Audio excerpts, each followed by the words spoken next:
और अभी तक हमारे चैनल को सब्सक्राइब नहीं किए तो कर लीजिए। हमारा चैनल का नाम है, आप सभी जानते हैं, एग्ज़ाम व्यू, परीक्षा दृश्य।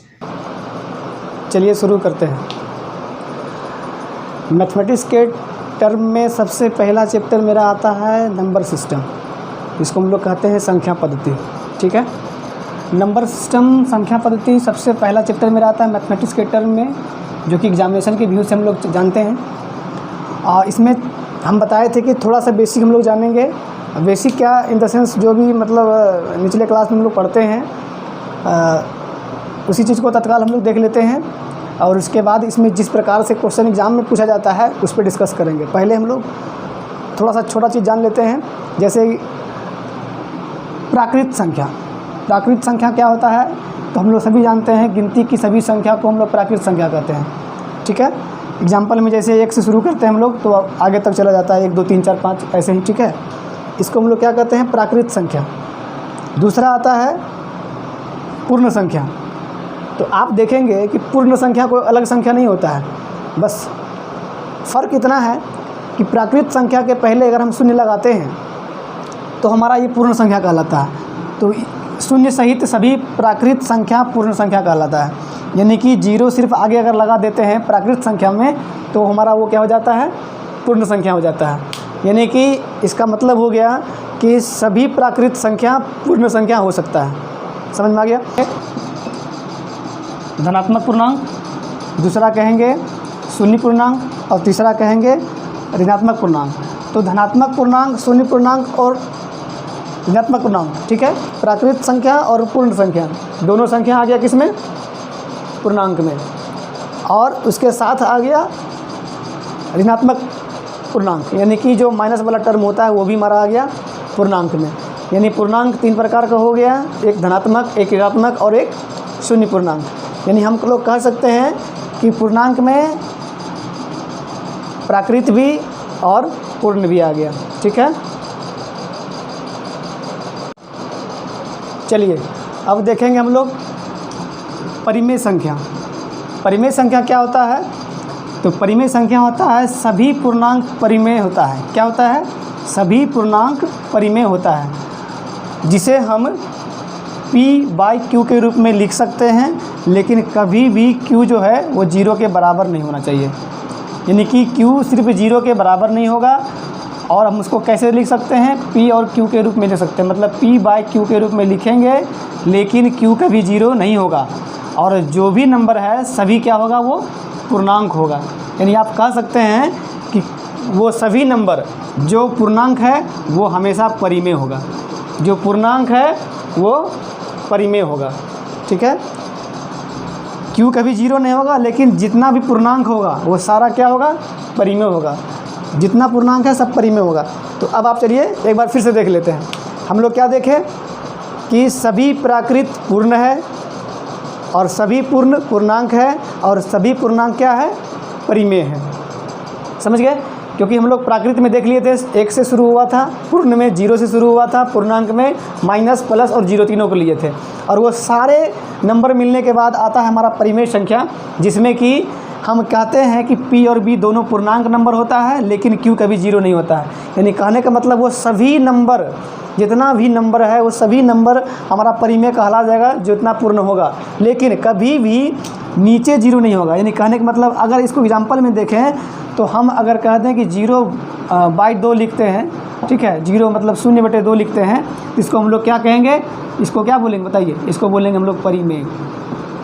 आप कहिएगा कि सब परिमेय कैसे हुआ, तो आप देखिए हम क्या बताएं कि सिर्फ नीचे 0 नहीं होगा, ऊपर 0 हो सकता है, और वो क्या होना चाहिए, पूर्णांक होना चाहिए। तो आप हमको बताइए, ये 0 भी पूर्णांक है, 2 भी पूर्णांक है, तो क्या ये परिमेय नहीं हुआ, परिमेय हुआ।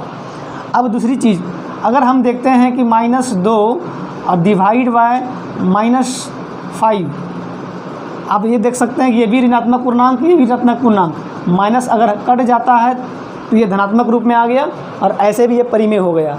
अगर यहाँ एक जगह रहता, नीचे नहीं रहता, सिर्फ ऊपर में रहता, तो भी ये परिमेय ही था। क्यों परिमेय था, क्योंकि ये एक पूर्णांक है। कैसा पूर्णांक है, ऋणात्मक पूर्णांक है। तो ऋणात्मक पूर्णांक और धनात्मक पूर्णांक दोनों पूर्णांक ही हैं, और किसके रूप में है, p और q के रूप में है, और q बराबर 0, मतलब नीचे में 0 नहीं है।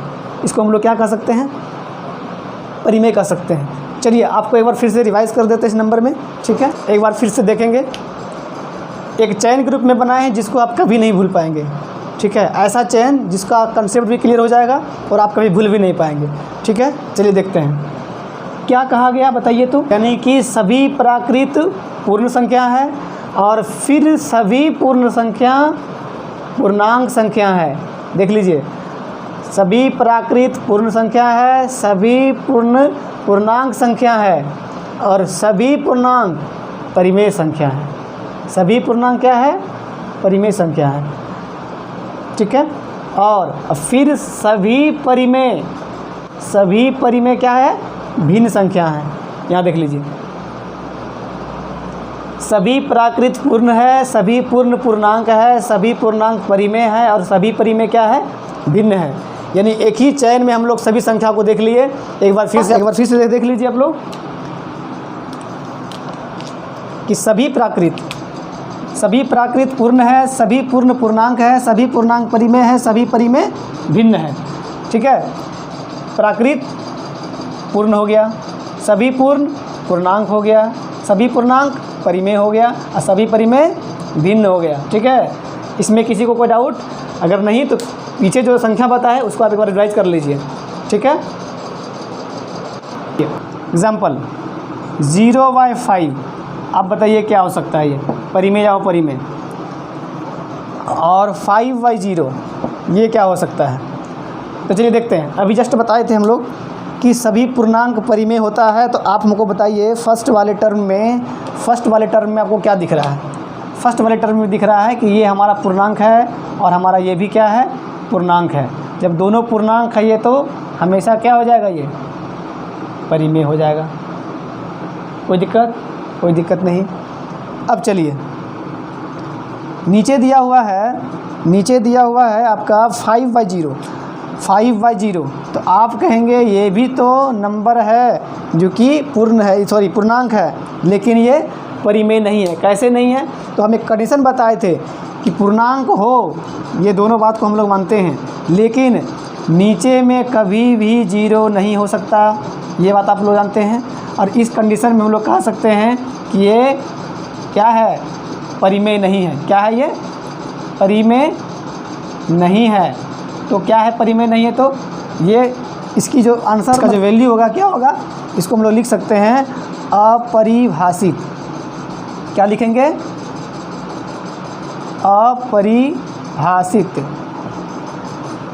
कितने लोग ये भी कह देते हैं कि 0 नीचे में रहे, संख्या ऊपर में रहे तो उसको हम लोग अनंत बोल सकते हैं, लेकिन अनंत इसका सही जवाब नहीं होगा, ठीक है। इसका जो सही चीज़ होगा उसको हम लोग लिख दिए। क्या लिखेंगे उसको, अपरिभाषित। किसी भी संख्या के नीचे 0 रहे, समझना है कि वो क्या होता है, अपरिभाषित होता है। ऊपर में 0 रहे तो इसका आंसर क्या हो जाता है, अगर इसको वैल्यू में देखें तो इसको वैल्यू में देखेंगे तो इसका वैल्यू कितना हो जाएगा, 0 होगा। कैसे होगा ये भी देख लीजिए आप लोग। ऊपर में 0 का मतलब क्या हुआ, ऊपर में 0 है यानी कि 0 को डिवाइड करते हैं किसी से, 5 से करते हैं। तो 5 से 0 टाइम्स मतलब 0 बार में ये 0 आ जाएगा, यानी कि क्या हो गया, ये इसका आंसर कितना आ गया, 0। लेकिन जस्ट वही चीज़ को अगर हम अपना करना चाहेंगे इसके टर्म में, तो देखिए अब यहाँ 0 से भाग देना है 5 में। अब ये संख्या है और ये 0 है, कितना भी बार लेंगे तो ये 0 0 ही आते जाएगा और यहाँ जितना भी बार लेंगे ये 0 आते रहेगा, लेकिन संख्या मेरा कभी ख़त्म नहीं होगा। तो इस कंडीशन में हम लोग कह सकते हैं कि ये अपरिभाषित होगा, ना कि ये अनंत होगा। इस चीज़ का ध्यान रखेंगे, ठीक है। कुछ और भी एग्जाम्पल लेते हैं। चलिए एग्जाम्पल लेते हैं हम लोग। कहता है निम्न में कौन परिमेय संख्या है, निम्न में कौन परिमेय संख्या है। देखिए ऑप्शन 4 दिया हुआ है, कहता है इसमें बताइए कौन सा परिमेय संख्या है। ये जनरली सबसे पहले पहला देखते हैं। पहला में कहता है -3/√7।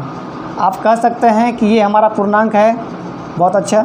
ये हमारा पूर्णांक नहीं है, दोनों मैच नहीं किया, ये नहीं होगा। चलिए ठीक है। सेकेंड टर्म में आते हैं। पहला ही मेरा पूर्णांक नहीं हुआ, नीचे की तो बात छोड़ दीजिए, ऐसे भी नहीं होगा। ये मेरा दूसरा नहीं होगा, कंसेप्ट लीजिए। आते हैं तीसरा नंबर में, √3/√9। अब आप सोचिए ये तो मेरा क्या है, बताइए, पूर्णांक नहीं है, लेकिन नीचे में 9 का रूट निकल जाएगा, 9 का रूट कितना निकल जाएगा, तो 3 निकल जाएगा। तो आप कह सकते हैं कि √3/3। अगर इसको तोड़ना भी चाहें हम लोग, इसको तोड़ना भी चाहेंगे तो कुछ और तरीके से टूटेगा। देखिए √3 और नीचे में 3 को हम लोग 2 बार √3 लिख सकते हैं, √3 × √3। ठीक है, ये बात जानते हैं आप कि कोई भी नंबर का अगर डबल रूट में 2 बार रूट करते हैं तो वह स्वतः वह नंबर आ जाता है। तो यहाँ से अगर ये दोनों टर्म कट भी गया तो भी हमारे पास बचता है 1/√3, यानी कि ये भी मेरा क्या है, परिमेय नहीं है। तो अब बच जाता है लास्ट टर्म। लास्ट में देख लेते हैं हम लोग का क्या है। लास्ट में कहता है √9/4। अब आप सभी जानते हैं कि √9 का वर्गमूल कितना होगा, 9 मतलब कितना, 3, नीचे कितना हो गया, 4 हो गया। अब आप सोचिए कि ये भी पूर्णांक और ये भी पूर्णांक। आप जानते हैं कि जो ऊपर नीचे पूर्णांक हो जाए वो हमेशा परिमेय होता है, क्योंकि नीचे 0 नहीं है। इस कंडीशन को हम लोग देख लिए। ठीक है, ये दूसरा एग्जाम्पल। अब कहता है निम्न में कौन परिमेय संख्या नहीं है। चलिए, कभी कभी क्या होता है कि क्वेश्चन को सही से नहीं पढ़ने के कारण गलती आंसर लग जाता है और कन्फ्यूजन होता है, बाद में पता चलता है कि जो है हम देखे नहीं। देखिए कभी कभी ऐसा ही क्वेश्चन दिया जाता है कि निम्न में से कौन परिमेय संख्या नहीं है, तो अधिकतर लोग क्या होता है कि नहीं को भूल जाते हैं और है, और उसको देख के खुश होकर वो टिक मार देते हैं। चलिए हम लोग देखेंगे कौन सा नहीं है। इसका मतलब है कि इसमें से 3 होगा, कोई चौथा नहीं होगा। तो कौन कौन सा परिमेय है, देखिए यहाँ भी पूर्णांक, यहाँ भी पूर्णांक, ये हमेशा परिमेय होगा। ठीक है, ठीक है। और दूसरी बात देखिए, यहाँ पर 9 है तो यहाँ इसका भी रूट निकलेगा कितना, 3/4, ये भी है। उसके बाद आपका -3/5, ये भी दोनों पूर्णांक है, ये भी परिमेय होगा। तो अब बच जाएगा, इसको हम लोग क्या कहेंगे, यही एक क्या है, परिमेय नहीं है। तो मेरा आंसर कौन सा सही हो जाएगा, ये वाला। ये तीनों तो क्या था, परिमेय ही था। कौन सा परिमेय नहीं है, ये नहीं है, यानी आंसर कितना हो जाएगा, D नंबर आंसर हो जाएगा। ठीक है।